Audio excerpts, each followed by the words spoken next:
Welcome to the Green Ocean Weekly Podcast, a show to inspire current and aspiring leaders in real estate. I'm Paige Ward, your host. Today, as we begin episode 4, this is actually a part 2. Last week, we had in line to talk about fear and anxiety. And because of the environment with Black Lives Matter, we felt it was critical to touch base on that. And this week, we're going to keep the fear and anxiety topic, but this week we're going to apply it more to you and how you can get over that fear and anxiety when it comes to doing video and live presentations for your business. So we've got some great tech tips coming up. We've got some great motivation and inspiration coming up. So I welcome you to today's episode, and here we go. I hear the word mindset all the time. Right? What is, every time we talk about mindset, we kind of can't not talk about growth mindset for those people who don't really understand that idea. Growth mindset means continuous learning, does it not?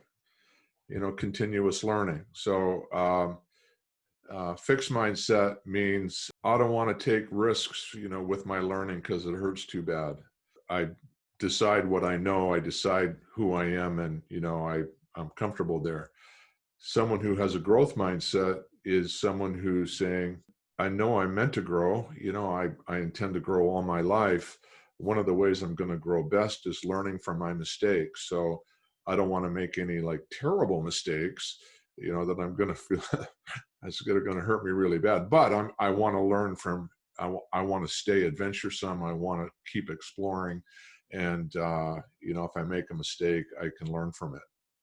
So, Ron, do you think it is just a mindset that makes the difference between someone who gets to a certain point and then they just settle in and stay there versus someone who knows that there's always more room to grow? And I think it comes from a core belief that is basically, I was meant to grow.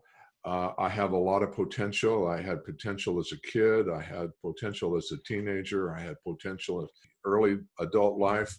I have potential to explore all my life, as opposed to a limiting belief. Whatever my limiting belief is I didn't come from a family that had money. You name it, we can come up with sort of a list of limiting beliefs. And once we hold those, we lock onto those, then we lock out, the opportunities to grow. I think there is this fine line between fear and limiting beliefs. And last week, we started to talk about changing the perspective of the word fear. And instead of using the word fear, it might be anxiety, right? We're anxious, we have anxiety. And so anxiety is a different approach tactically than overcoming fear.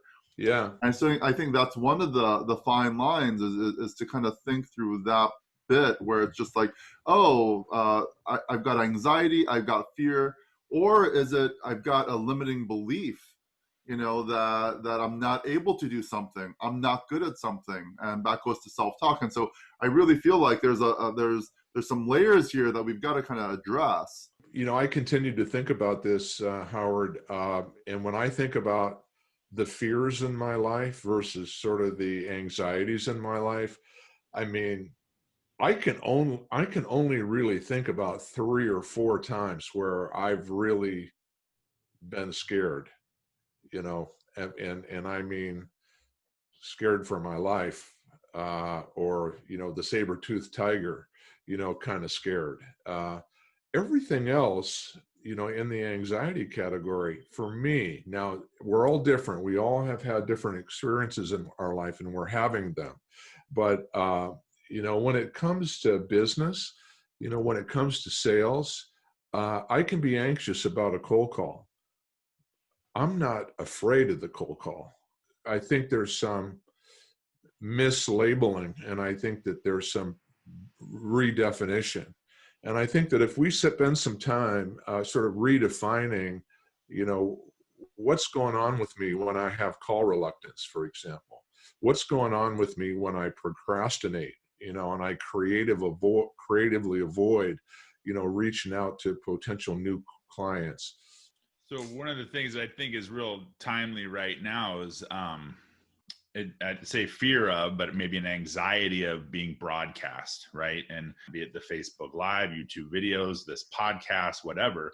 I get really wound up on Facebook Live videos more so than even this podcast or anything else, because, there's no editing and it's my friends or family. I just luckily just dive in and do it. But a lot of people just are not able to do that right now. So how can we address that?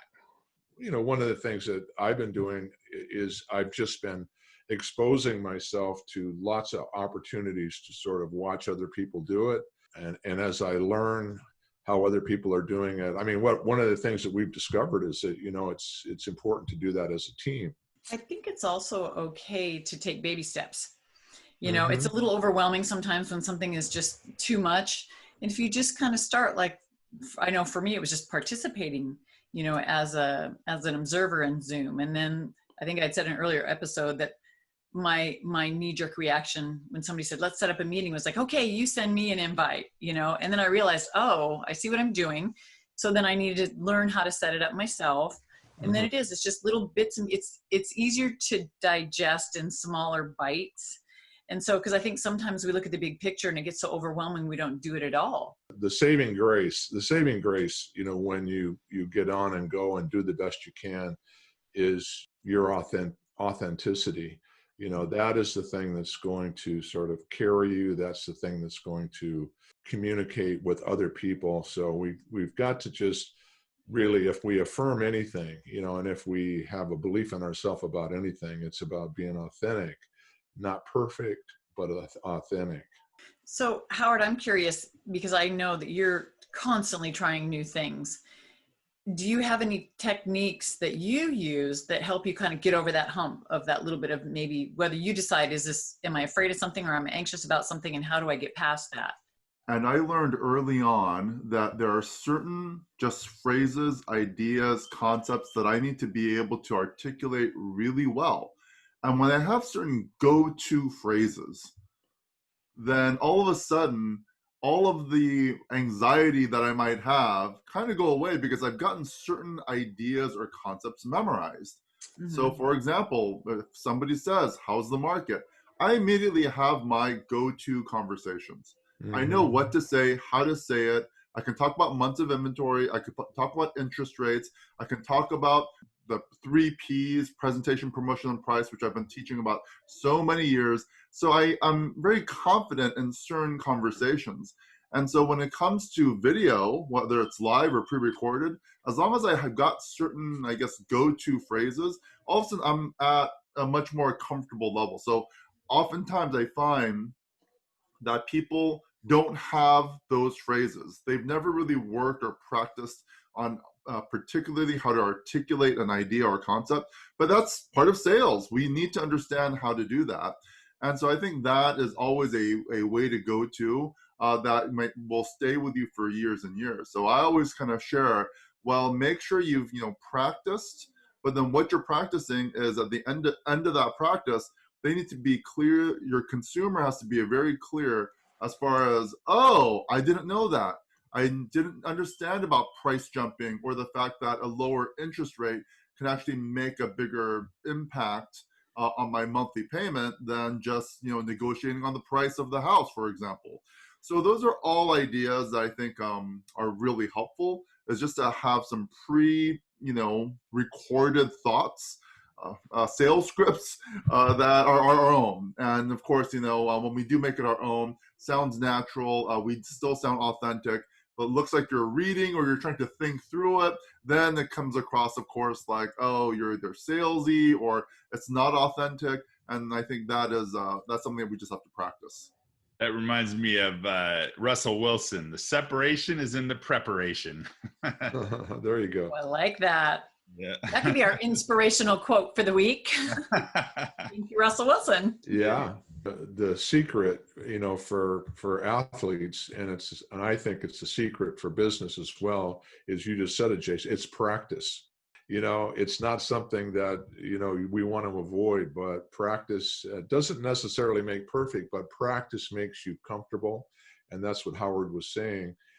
when you get in front of a client, you forget about the practice and you just sort of flow creatively, subconsciously, because again, you're going to be at your best when you're actually presenting subconsciously, but you can't really get there unless you've put in the work before, to practice. Don't you Right think it now kind of we're- goes back to that mindset again too, where instead of saying, I have to practice, I get to practice. I get to practice I this love practice. skill. I get to get better. I have nothing to lose by practicing, but I have so much to potentially gain. So that's kind of a fun way to look at things. It just, when you went to school and you had to do something, but then maybe you choose to go to college and you're doing it by choice, it just seems more fun. Everything's more fun when you want to do it or get to do it rather than have to do it. Lou Tice used to have a saying, and he would say this to himself, is like, whenever he taught a seminar or whenever he gave a talk, it was always wonderful as far as I was concerned. I mean, he was a master teacher. But Lou would say, every time I speak or every time I teach, it is what it is, but it's also practice for the next time. So he considered, everything that he did to be practice. I like to pull some little quotes here occasionally, but here's one I want to share, is that a river cuts through a rock, not because of its power, but because of its persistence. And we can really, really parlay that into practice. Keep practicing, and pretty soon you're going to have that breakthrough and you're going to get to where you want to be. That's pretty exciting. I've been doing videos and such for a long time. And, actually Howard and I started doing a YouTube video channel, gosh, I don't know, 10 years ago. It was before a lot of people were doing it. And I'm still probably not very great at videos, but that's just a lot of practice. And I remember the first few, God, I couldn't even watch them. And you're right, Ron, I'd go home and it was a teaching moment. It's like, okay, the next video that I'm going to definitely change some things. And it just, you kind of keep at it. And maybe it'll never be my forte, but I'm comfortable and I do them, and people enjoy them, and it's just because I stick with it and kind of keep working on it. Yeah, I've noticed that I've gotten to a point now. I want to improve, and I don't want to have to suffer that, like that. So what I've noticed myself doing is, like, the second time I go back and look at a video, or the third time, I'm finding myself not paying attention to the glitches, but paying attention to what I'm doing right. And that has been such an important turn for me. It's so encouraging. And then I can easily sort of, in my own mind, I can say, the next time I get in a situation like that, I'm going to do more of this, or that's a good turn of the phrase that I will use again. And so it's really interesting. It's like I've developed a blind spot, to sort of the things that bothered me the most in the beginning. I love that, Ron. And isn't that, there's another mindset right there. Instead of looking for what's wrong, look for what's right. I mean, you can always improve on that, but you're going to notice the stuff that you do wrong. It kind of tends to reveal itself pretty easily. But isn't it funny that we have to look a little harder for what's right and make a conscientious decision to do that? And so that right there, I think, is key to moving forward with anything, is start just changing the way you're looking at it. Look for what's right. The negative has so much more of an impact on us than the positive.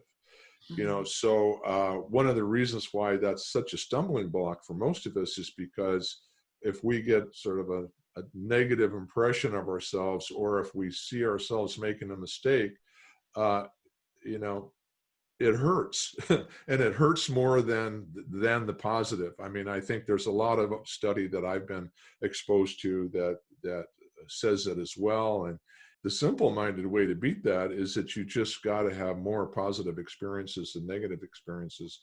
And so back to practice again, back to, thinking about what you're doing right, and load up that positive side of the scale, because there's always going to be those negatives there. And, you have an unfair advantage to start with. and Ron, you talk about negative self-talk a lot. And I know that was, I think we talked about that last week even. Just don't say stupid stuff about yourself out loud. And, Yep. and I was like, oh yeah, that's a easy way for me to remember, like not doing negative self-talk. Jason, I've got our old video camera that we used back 13 years ago when we first started to do, videos professionally, where we were editing them and doing all that before mobile phones could do that quality of video. That's right. But one of the things I want to kind of bring us back on is the fact that oftentimes what's happening when we have fear of video or anxiety of doing video or reaching out, especially on like Facebook Live, for example, and there is going to be some of that anxiety. Obviously, it's very similar to public speaking. People have, what we've all heard so many times is that the number one fear that people have is of public speaking. And when we are doing something like Facebook Live and we have all these friends, all of a sudden it's as if we are doing public speaking. Yeah. And so there's this natural association, I think, with doing something like video and reaching out and things of that nature with public speaking. And so we've got to kind of have some of these tactics. And I think routine is a great one, where we are basically saying, oh, if I do this routine today, then it won't seem so tedious. I've got less time for my brain to have anxiety about it, because it's just one of my routines. Of course, I communicate with all the people that I care about, whether it's one-on-one or in groups by Zoom. But that's absolutely got to be one of the tactics, is we use routine to kind of overcome that anxiety. One of the way to sort of reduce your anxiety is to come back inside of today. In other words, a lot of times we have anxiety about the future. And one of the ways to calm yourself down immediately is to say, come on back inside today, and now that I'm inside today, not what do I have to worry about, but what do I need to pay attention to? And this is back to neutral thinking. And neutral thinking is, you have positive thinking and negative thinking, but neutral thinking is, what can I do right now? What is it today that I can do?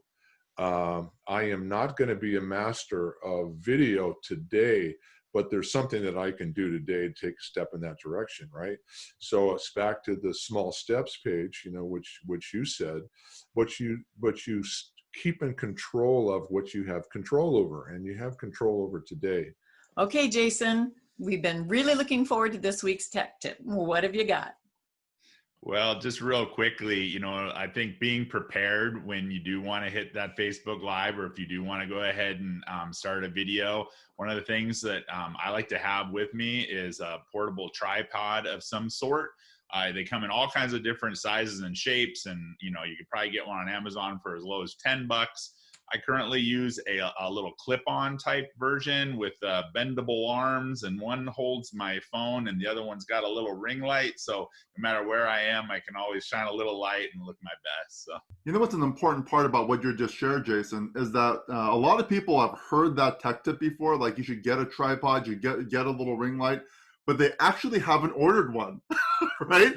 And so what happens is that when you actually get the ring light, when you actually get the tripod, it kind of forces us to dive in a little bit deeper into that technology, into, okay, now I've got, fewer excuses. Now I actually have a light. Now I've got a tripod. I played around with it. A lot of them even come with a little Bluetooth remote control. So I really don't have a reason, or less of a reason, to go ahead and do this. And I think like we're talking about the affirmations and some of that positive and even neutral thinking, what can we do today? Well, what I can do today is order a couple of these things, and it'll kind of force me to practice. Like we were talking about, it'll force me to go ahead and try this out. And then I'm going to be that much more comfortable. And here's the thing. Most real estate professionals still will not order a tripod and a ring light, right? And so that's something I can do today. It's a small investment. I'm going to practice it. I'm going to get better at it. And I think that's just a great tech tip. I think never forget the support of your friends and family. Record something really quick and send it to them. just so you get used to that and seeing yourself. I think so often we just think about the fact that, oh, I've got to be so articulate. Well, one thing, you shouldn't ramble too long about any one topic. We've all seen that. However, what about just a simple birthday message? It's somebody's birthday today, right? And I know that we've all heard this, and maybe we've even done it once or twice, but on a regular basis, just check on Facebook, whose birthday is it today? Oh, it's 3 people's birthdays today. Why don't I, instead of just typing in happy birthday, like, 99% of what everybody else did, I can just say, hey, just wanted to give you a birthday blessing. So I always like to do those birthday blessings, and just share a little something in terms of from my heart, why I care for them and what I hope for them in the coming year. Thank you so much for joining us. We hope that you're inspired by today's show.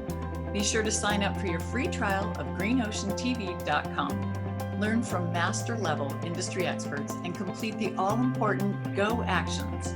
GO Actions help you and your team execute effective tasks in business and life each and every week. Thanks again for joining us, and we'll see you again soon.